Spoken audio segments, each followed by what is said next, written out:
కంచె చేనును మేసినట్లు తయారైంది ఏపీలోని పరిస్థితి. యువతను చిత్తు చేస్తున్న మత్తు పదార్థాల వ్యాపారాన్ని కట్టడి చేసేందుకు ప్రభుత్వాలు, పోలీసులు అహర్నిశలు శ్రమిస్తుంటే డిపార్ట్మెంట్లోని కొందరు వ్యక్తులు డబ్బు ఆశతో గంజాయి వ్యాపారం చేస్తున్నారు. డ్యూటీలకు సెలవులు పెట్టి మరీ గుట్టు చప్పుడు కాకుండా గంజాయిని తరలిస్తూ లక్షలు గడిస్తున్నారు.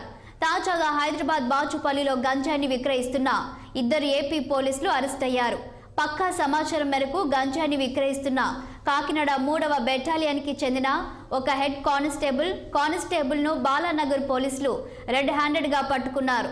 ఈ కేసులో ఓ మారుతి వ్యాన్తో పాటు 8 లక్షల విలువ చేసే 22 కిలోల గంజాయిని స్వాధీనం చేసుకున్నారు. విచారణలో గంజాయిని విక్రయించేది ఆంధ్ర క్రాపులని తెలుసుకున్న బాలానగర్ పోలీసులు కంగుతిన్నారు. అనారోగ్యం పేరుతో డ్యూటీలకు సెలవులు పెట్టి గంజాయి వ్యాపారం చేస్తున్నారని వారి విచారణలో తేలింది.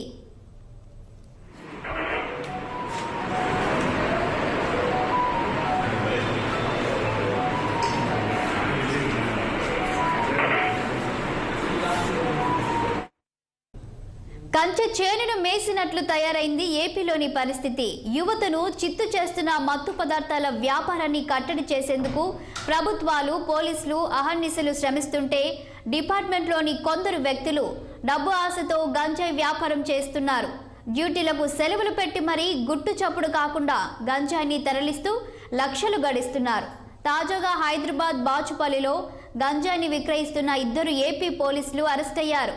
పక్కా సమాచారం మేరకు గంజాయిని విక్రయిస్తున్న కాకినాడ 3వ బెటాలియన్కి చెందిన ఒక హెడ్ కానిస్టేబుల్ను బాలానగర్ పోలీసులు రెడ్ హ్యాండెడ్గా పట్టుకున్నారు.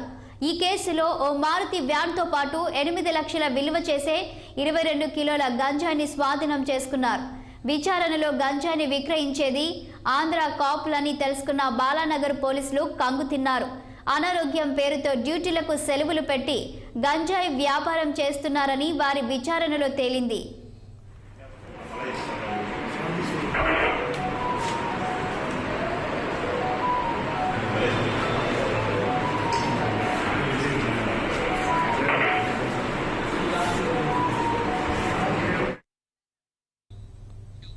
ఏపీసీసీ